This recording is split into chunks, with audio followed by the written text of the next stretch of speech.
So what do you do when your pregnancy isn't the joyful experience that you always thought it was going to be? Today I'm going to share with you my experience of having prenatal depression and anxiety and what I did to work through that. Let's go ahead and jump on in.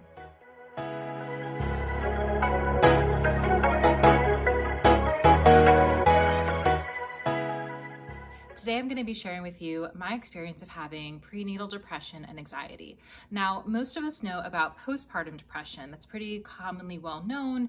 We are aware to look for that after having a baby, but many women are actually not that familiar with prenatal depression. When I had it myself, I didn't even know that that was a thing until I experienced it. And when I did, I found out that only about 10 to 20% of women will experience depression and anxiety during their pregnancy.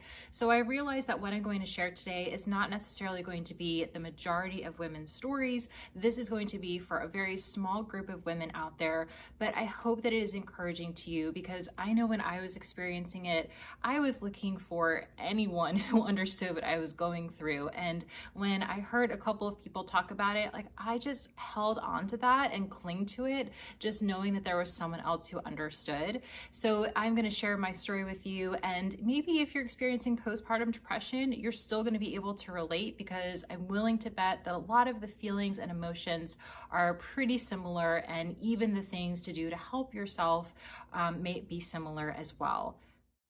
So before I had my first child, if I had thought about what pregnancy was going to be like, I would have thought that the first trimester, I was going to experience some sickness. And then once you get past that, you hear lots of women say the second trimester, they feel so much better. And then you know the third trimester is probably going to be hard because you're physically going to be just tired and just ready to have that baby. But overall, I would have imagined that being pregnant was a very joyful and exciting time in life. And generally speaking, it is. But sometimes it's not the joyful experience that you think it's going to be. In my case, I had a pretty difficult pregnancy. I talk about that in another episode, and I'll link that below if you want to hear a little bit more about the challenges that I had in my pregnancy and how I coped with that. But essentially, in my first trimester, I had HG, which is hyperemesis gravidarum. It's a pretty extreme version of morning sickness, just nausea all day. So right off the bat, pregnancy was hard from pretty much day one. But then as that started to alleviate, that was around Thanksgiving time. I started feeling better and I was heading into my second trimester. And it was almost like a switch got flipped.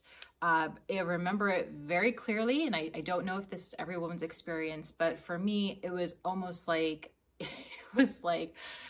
Christmas Day depression started setting in. I remember it being Christmas morning, sitting with my family, everyone opening presents, so joyful and excited.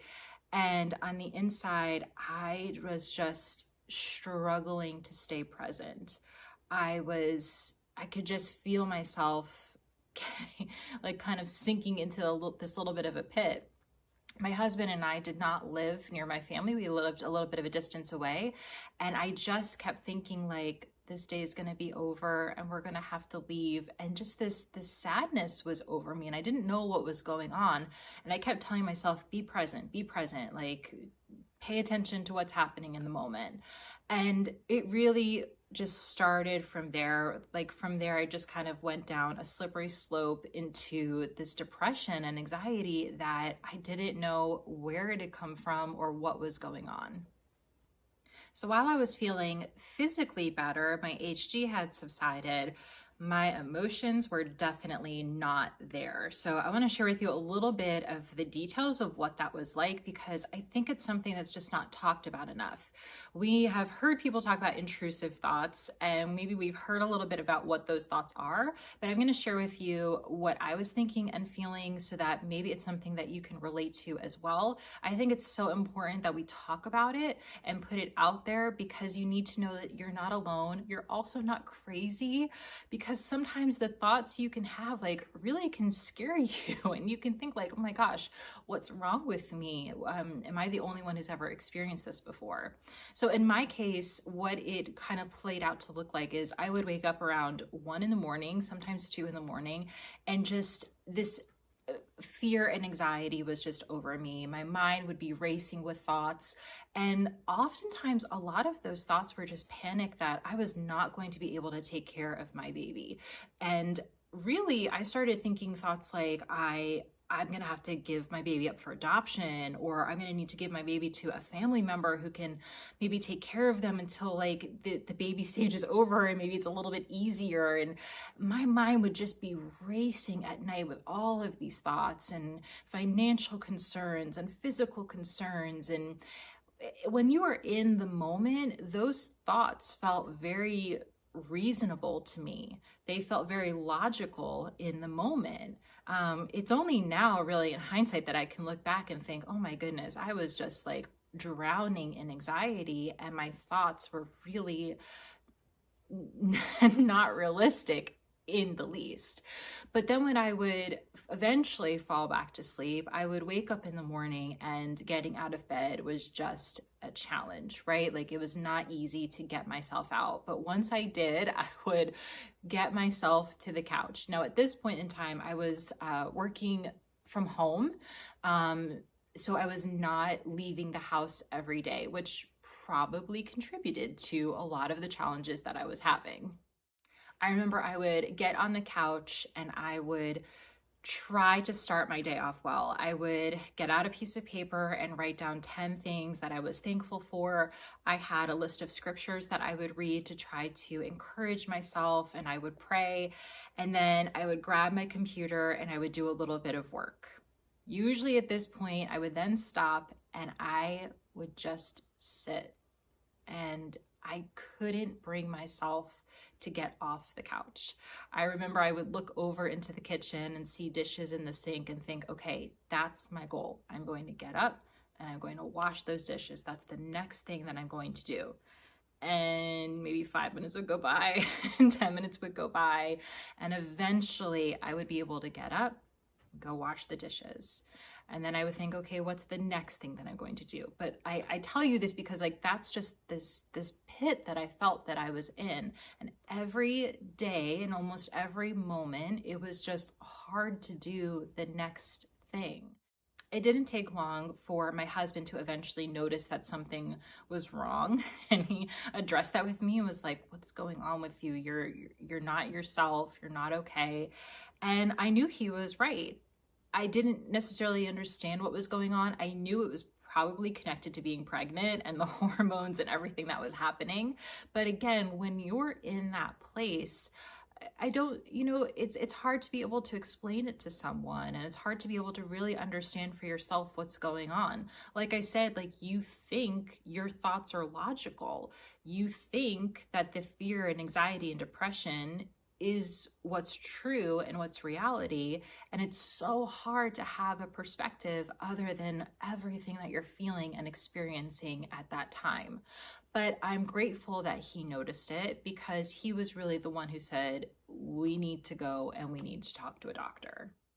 Now, this is where I think it gets a little bit interesting, because I would have assumed, maybe like most people, that your OB is well trained and knowledgeable about postpartum depression. And so if they're trained in postpartum depression, I would think they would have a really good understanding of just how to deal with prenatal depression, right? I went into it thinking they probably see tons of women who experience this. They're going to know what to do and how I should handle this. And as much as I loved my OB, I will say that when I went to the doctor and shared with them that I was feeling depression and anxiety, I didn't really get the response I thought I was going to get. The response I got was, oh yeah, sometimes that happens. We can give you some resources if you feel like you need it. I was so kind of caught off guard by the lack of taking it seriously, I get, that I didn't advocate for myself. I didn't say, yes, I need resources, I'm not okay. I just kind of was like, oh, okay, and left it at that. And maybe in hindsight, when I think about that, like I just wasn't in a place to be able to advocate for myself. But it was kind of surprising to me that the doctor wasn't, more on top of it as I might have expected. And so I went home and I I didn't know what to do. My husband didn't know what to do. And, you know, when you're in that place, you try to start solving it for yourself, right? For myself, I am a Christian. I believe in the Lord, and I would try to read scripture, and I would try to journal and listen to worship music. And it kind of just felt like I was living in this pit that I couldn't get myself out of. So eventually things started to change when I did a few different things. First, my husband and I decided I probably needed to get out of the house a bit more. So when you work at home, that can be very isolating. And we kind of came to the conclusion it was going to be healthy for me to start getting out a bit more. So I started doing that. And one of the things that I wanted to do was start substitute teaching. And where I lived, in order to do that, I needed to get a physical exam. So I went to just a primary care physician to get a physical, and they actually gave me a depression screening. Now, that was a little bit of a lifesaver for me because, as you can imagine, I did pop as on the screening as having an issue, and almost immediately that doctor got me connected to a counselor.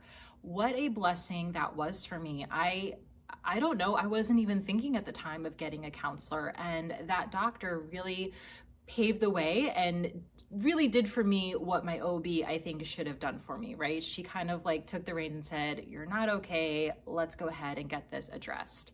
And that started me on having weekly counseling sessions that really began to turn the tides.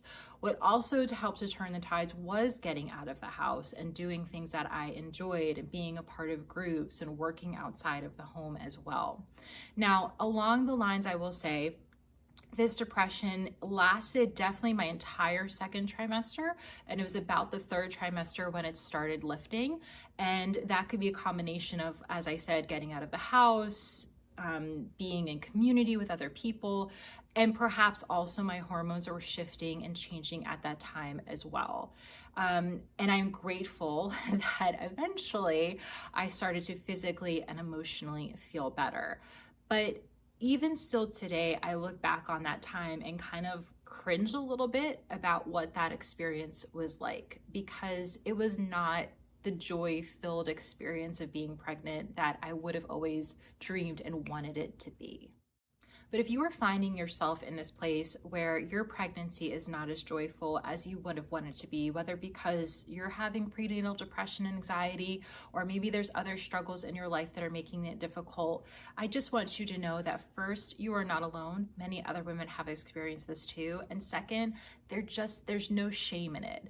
There can be multiple things that are true at the same time. And what I mean by that is I remember people asking me, aren't you so excited? You're pregnant, how wonderful. And on the outside, I would be saying, yes, it's so great, we're so excited. And on the inside, I was thinking, I am not excited at all. I'm actually wondering if this was a mistake, and should I be regretting my decision, and fear over what's going to happen next, right? On the outside, you can act like everything is fine, and on the inside, you could just be really just crumbled up and not know what to do next. And that's okay. It's okay to be feeling that way, but it's not okay to stay there. So let's talk a little bit about what you can do if you find yourself in this position and how you can help yourself to be able to get to a healthier place. What helped me during this time was talking to people who I loved and trusted. I had my husband who I was grateful that I could talk to, and honestly, he would say to me, like, I don't know how to help you. And I would say to him, I don't know how to have you help me, right? Like, we didn't know, but at least I had him to share it with. And he was able to come alongside me and try to help and advocate for me to get help as well. I also had my mom, my poor mom. I would call her every day in tears, just crying, not knowing what was wrong, but she would listen and she would just be there for me. So if you were going through this alone, you need to find someone that you can talk to. If that's a family member or a friend, that's great, but I also highly recommend getting connected to a counselor. They just have a way of being able to help you put things into perspective. They can give you different exercises that you can do, and it's just going to be someone that you know that you can trust, who's there to talk to you and specifically is there for you and what you are going through. Next, it's so important to keep in mind that everything you are feeling is valid. Your feelings may not all make sense. They might feel overwhelming at times, but they're your feelings and they're what you're going through right now. And it's okay to feel those feelings and it's okay to express them. I know for myself, some of the feelings and thoughts I had, they felt shameful to me.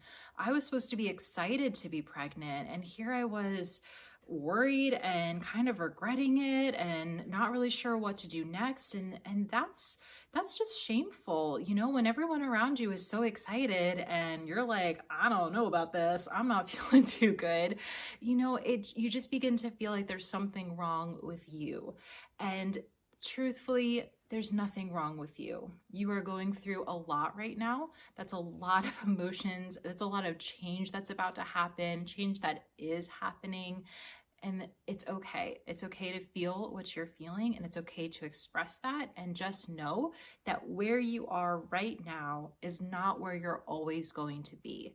Things can change, they can improve, and they can get better. And that's why it's so important to take some steps towards working towards a healthy mind and body for yourself. A couple of other practical things I would say is, yes, getting out of the house is helpful. It can be hard. It amazed me how just physically doing things was not easy, and not because I was pregnant, but because of the emotional part of it all. But getting out of the house is incredibly helpful. Getting out into the sunshine and out into nature can just be really mentally and emotionally healthy for you.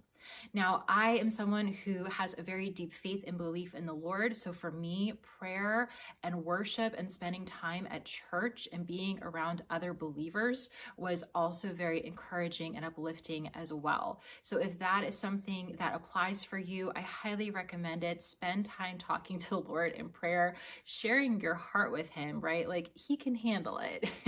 God is more than able to handle any negative feelings or emotions that you have. And he also has a beautiful way of bringing comfort to you, whether through people around you, through scripture verses, through quotes, through just encouragement of the people who love you. So I highly recommend just taking time to get yourself outside, do things that you love, and spend some time journaling and reflecting and time with the Lord. It definitely can be just a peace over your heart that helps you through this season. I hope it helps a little bit to hear a bit of my story and what I went through. I know every woman is different and we are not all going to experience the same thing, but sometimes it helps to know that there's someone else out there who gets just even a little bit of what you're going through. If you know a woman who is experiencing some difficulty in her pregnancy, go ahead and share this with her. Come alongside her and be an encouragement to her as well. Make sure to subscribe so that you stay connected and find out what's coming next. And then I would love for you to just comment below. Have you ever experienced anything like this? What was the thing that helped you to get through to the other side? Hang in there and just know that it can get better. Where you are now is not where you have to stay. There can be lots of great joy and wonderful things to look forward to next in your next phase of motherhood.